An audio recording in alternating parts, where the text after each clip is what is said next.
Indus water treaty మనము సింధు నదికి సంబంధించి పాకిస్తాన్తో భారతదేశానికి ఉన్న ఒప్పందం ఇది.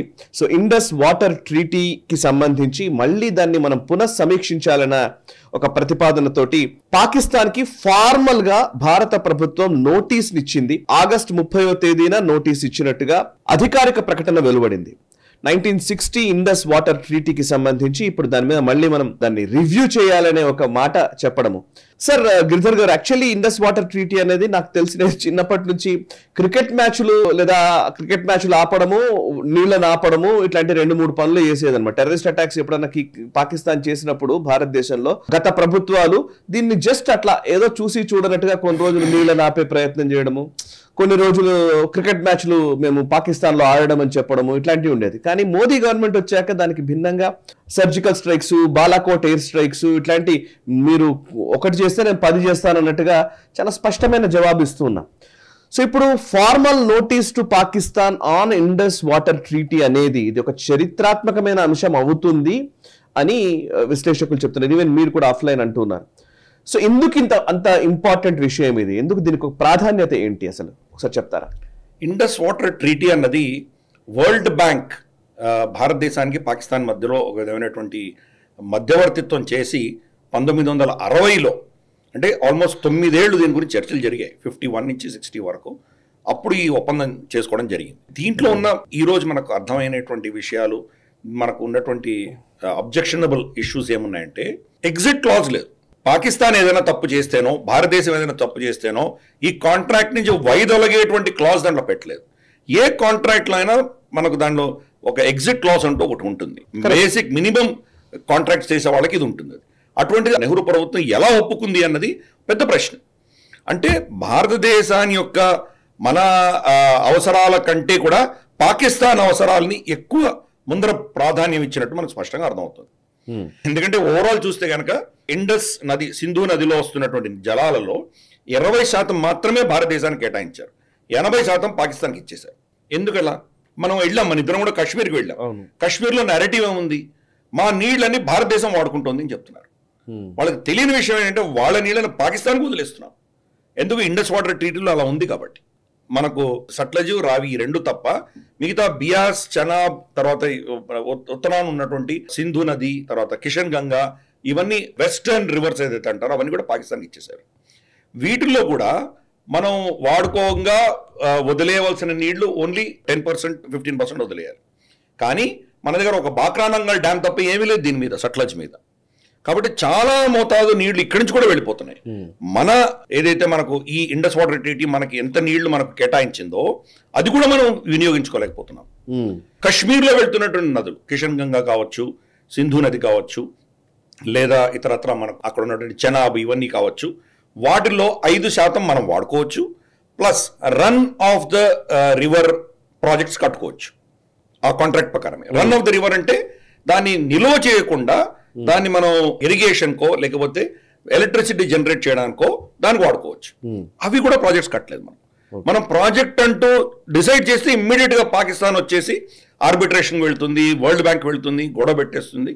కాబట్టి ప్రభుత్వాలు ఏం చేయలేదు. నిజంగా మనకి 20% మనకి కేటాయించినా కానీ కూడా నిజంగా మనం 10% మాత్రమే వాడుకుంటున్నాం. మనం అంటే 90% నీళ్ళు వాళ్ళకి వెళ్ళిపోతున్నాయి. ఇంకొక 10% మన నీళ్లు మనం ఏదైతే వాడుకోవచ్చో అది కూడా ప్రభుత్వాలు వాడుకోకుండా వదిలేస్తున్నాయి వాటికి. ఇది మనకు ఉన్నటువంటి దౌర్భాగ్యమైన విషయం. సో ఎప్పుడైతే మనకు పుల్వామా ఘటన జరిగిన తర్వాత మోదీ గారు అందరినీ పిలిచి సమీక్షించి మనకు ఈ యొక్క కాంట్రాక్ట్ ప్రకారం మనం ఎంత వాడుకోవాలి, ఎంత వాడుకుంటున్నాము, ఆ డిఫరెన్స్ ఏంటో ముందు దాని గురించి పని చేయండి మీరు అని చెప్పారు. దాంతో చాలా ప్రాజెక్ట్స్ కొంత దాని గురించి ఆలోచన చేయడం ప్రభుత్వం మొదలుపెట్టింది. ఇవి చాలా దీర్ఘకాలీన ప్రాజెక్ట్స్. ఎందుకంటే అక్కడ హిమాలయాలను కదులుతున్నటువంటి మౌంటైన్స్, అక్కడ పర్యావరణ ఇష్యూస్ ఉంటాయి, తర్వాత అక్కడ సైజ్మిక్ ఇష్యూస్ ఉంటాయి, భూకంపాలు వస్తుంటాయి. అలాగే అక్కడ మనకు డ్యామ్స్ కడితే కనుక అక్కడ స్ట్రెంగ్త్ ఎలా ఉందో మనకు తెలియదు, అక్కడ ఉన్నటువంటి కొండల స్ట్రెంగ్త్ ఎలా ఉంటుందో మనకు తెలియదు. లూజ్ సాయిల్ ఉందంటే కనుక మళ్ళీ కొలాప్స్, ఇది విరిగిపోయేటువంటి ప్రమాదం ఉండదు. దాని నీళ్లు వెనక్కి వెళ్తే కనుక అది దానివల్ల ఇంకేమైనా ప్రమాదాలు వస్తాయా, ఇవన్నీ కూడాను స్టడీస్ చేస్తే కానీ మీరు దాని ప్రాజెక్ట్ని అప్రూవ్ చేయలేము. మనం అక్కడ ఏమైనా ఊర్లు ఉన్నాయా, ఆ ఊర్లు మునిగిపోతాయా, ఇవన్నీ కూడా అసెస్మెంట్ చేయడానికి మనకు కొన్ని సంవత్సరాలు పడుతుంది. భారత ప్రభుత్వం ఆ దిశగా ప్రయత్నం చేసి కొన్ని ప్రాజెక్ట్స్ ఆల్రెడీ అనౌన్స్ చేయడం మొదలుపెట్టింది. ఇన్ఫాక్ట్ నువ్వు నేను వెళ్ళాం, మనం గురేజ్ కి వెళ్ళినప్పుడు గురేజ్ లో మనం కిషన్ గంగా ప్రాజెక్ట్ చూసాం. కిషన్ గంగా ప్రాజెక్ట్ ని మోదీ గారు ఇనాగ్రేట్ చేశారు. కరెక్ట్. సో కాబట్టి ఇటువంటివన్నీ ప్రాజెక్ట్స్ భారతదేశం ఏం చేయాలో చేస్తోంది. కానీ ఈ అగ్రిమెంట్ ని ఎవరు ముట్టలేరు అన్నటువంటి ఆర్గ్యుమెంట్ ఇంతవరకు వచ్చింది. మొట్టమొదటిసారి భారతదేశం దీని గురించి పునర్సమీక్షిద్దాము అన్నటువంటి ఒక స్టేట్మెంట్ ఏదైతే ఇచ్చిందో, ఇది ఒక చారిత్రకమైనటువంటి నిర్ణయం. ఇది పాకిస్తాన్ ఆఫ్ కోర్స్ ఏమంటుంది, దీని గురించి మీరు వైదొలగలేరు అంటోంది. గతంలో మనకు పాకిస్తాన్తో యుద్ధాలు వచ్చినా కానీ కూడా 65 యుద్ధం కావచ్చు, 71 కావచ్చు, 99 కావచ్చు, ఈ యుద్ధాలన్నీ జరుగుతున్నా కానీ కూడా మనం ఈ ఒప్పందాన్ని ఉల్లంఘించలేదు. ఏ ప్రభుత్వం కూడా, బీజేపీ ప్రభుత్వం కావచ్చు లేదా మనకు కాంగ్రెస్ ప్రభుత్వం కావచ్చు, ఏ ప్రభుత్వం కూడా ఉల్లంఘించలేదు. మనం కాంట్రాక్ట్స్ని ఎప్పుడు గౌరవించేటువంటి దేశం మనది. కానీ దానికి కూడా అవధులు ఉంటాయని చెప్పి మోదీ ప్రభుత్వం నిర్ణయించడం జరిగింది. అందుకని ఇది ఒక చారిత్రకమైనటువంటి ఘటన. దీన్ని అంత లైట్గా తీసుకోవడానికి వీల్లేదు. నాకు తెలిసి కొన్ని మేజర్ ఛానల్స్ కూడా భారతదేశంలో దీన్ని ప్రైమ్ టైమ్ న్యూస్గా దాన్ని డిస్కస్ చేశారు వాళ్ళు. చైనీస్ ఇన్వాల్వ్మెంట్ కూడా దీంట్లో రాబోతోంది. ఎందుకంటే ఇండస్ నది అనేది చైనా నుంచే వస్తుంది కాబట్టి వాళ్ళు మనకు వ్యతిరేకంగా ఏం చేయబోతున్నారో చూడాలి మనం. దీన్ని మరి లోవర్ రైపీరియన్ స్టేట్గా పాకిస్తాన్ దీన్ని ఎలా ట్రీట్ చేస్తుంది, మరి వరల్డ్ బ్యాంక్ వెళ్ళి వాళ్ళు ఏమైనా కేసులు వేయడం లాంటివి ఏమైనా చేస్తారా, ఇవన్నీ చూడాలి మనం. కానీ మన హక్కును నిలబెట్టుకునే దిశగా నోటీస్ ఇవ్వడం అనేది పెద్ద ఇష్యూ. ఇది చర్చలకు రమ్మని పిలుస్తున్నాం. వాళ్ళకి చర్చలకు రాలేదు అంటే కనుక ఏకపక్షంగా మనమే వరల్డ్ బ్యాంక్కి కొన్ని చెప్పేటువంటి అవకాశాలు ఉన్నాయి. దాంట్లో మనం ఇచ్చిన కారణాలు కొన్ని 2-3 ఉన్నాయి. ఒకటేం చెప్పామంటే పర్యావరణం మారిపోయింది అని చెప్పాం. పర్యావరణం మారిపోయింది అన్న అంశానికి కీలకమైన విషయం ఏంటంటే సింధు నదిలో వస్తున్నటువంటి నీళ్ల క్వాంటిటీ ఏదైతే ఉందో తగ్గిపోతుంది, క్రమేపీ తగ్గిపోతుంది. బాక్రా నంగల్ డ్యాంలో ఈరోజు మనం వెళ్ళి చూసామంటే గతంలో ఉన్నటువంటి నీటి మట్టం కంటే చాలా తక్కువ నీళ్ళు వస్తున్నాయి. సో దాంట్లో ఇన్ఫ్లోస్ తక్కువ వస్తున్నాయి. చైనా అక్కడ ఏం చేస్తుందో మనకు తెలియదు వాళ్ళ సైడ్ నుంచి. అలాగే అక్కడ పర్యావరణం మారడంతో మనకు క్లైమేటిక్ చేంజెస్ వల్ల తగ్గిపోతున్నాయి, గ్లేషియల్ వాటర్స్ తగ్గిపోతున్నాయి. ఓకే. రెండవది మనకు వాళ్ళు ఈ నోటీస్లో వాళ్ళు ఇచ్చిన కారణం ఏంటంటే డెమోగ్రాఫిక్ చేంజెస్ అవుతున్నాయని చెప్పారు. డెమోగ్రాఫిక్ చేంజెస్ అంటే ఇక్కడ ప్రజలు నివసించడం వాళ్ళ సంఖ్య పెరుగుతోంది కాబట్టి నీటి అవసరాలు పెరుగుతున్నాయి. కాబట్టి దాని దృష్ట్యా మారవలసిన అవసరాలు ఉన్నాయి. కాబట్టి ఈ అగ్రిమెంట్ మార్చుకోవాలి. రెండవది. మూడవది కీలకంగా ఏం చెప్పారంటే మీరు చేస్తున్న టెర్రరిజం వల్ల మేము దీన్ని మళ్ళీ పునర్సమీక్షించదలుచుకున్నామని కూడా దాంట్లో చేర్చడం జరిగింది ఆ లెటర్లో. అంటే మీ దగ్గర నుంచి మీరు అది ఆపితే బహుశా మేము కొంత మీకు సుముఖంగా ఉండేటువంటి అవకాశాలు ఉన్నాయి. మీరు అది ఆపట్లేదు కాబట్టి మేము దీన్ని మళ్ళీ పునర్సమీక్షించదలుచుకున్నాము అని చెప్పి ఒక మెసేజ్ పంపించాం. ఇటువంటి కారణాలు చెప్పి మనం దీన్ని మళ్ళీ రివ్యూ చేస్తామని చెప్పాం. ఇది first step. Of course Pakistan నుంచి పుష్ బ్యాక్ వస్తుంది.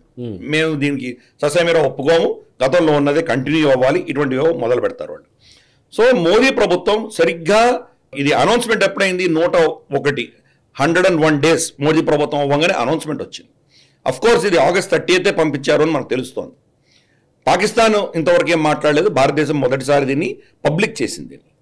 సో రాబోయే రోజుల్లో వాళ్ళ దగ్గర ఉన్న న్యూక్లియర్ వెపన్ కంటే భారతదేశంలో ఉన్నటువంటి న్యూక్లియర్ వెపన్ కంటే కూడా చాలా పవర్ఫుల్ మన దగ్గర ఉన్నటువంటి అస్త్రం ఇండస్ సింధు నదికి సంబంధించిన నీళ్లు. అటువంటి మహత్తరమైనటువంటి అస్త్రాన్ని మోదీ గారు ప్రయోగించారు. వాళ్ళకి నీళ్లు ఆపాలన్న మన ఉద్దేశం కాదు, ఎందుకంటే అక్కడ కూడా ప్రజలు ఉన్నారు. కానీ నెహ్రూ చేసిన తప్పిదం మన అవసరాలని బేఖాతరు చేసి పాకిస్తాన్కి ఒత్తాసు పలికినటువంటి పరిస్థితిని కరెక్ట్ చేయవలసిన ఆవశ్యకత మనకున్నది. మోదీ ప్రభుత్వం ఆ నిర్ణయం తీసుకున్నందుకు వాళ్ళని అభినందిద్దాం. Perfect sir. ఎస్.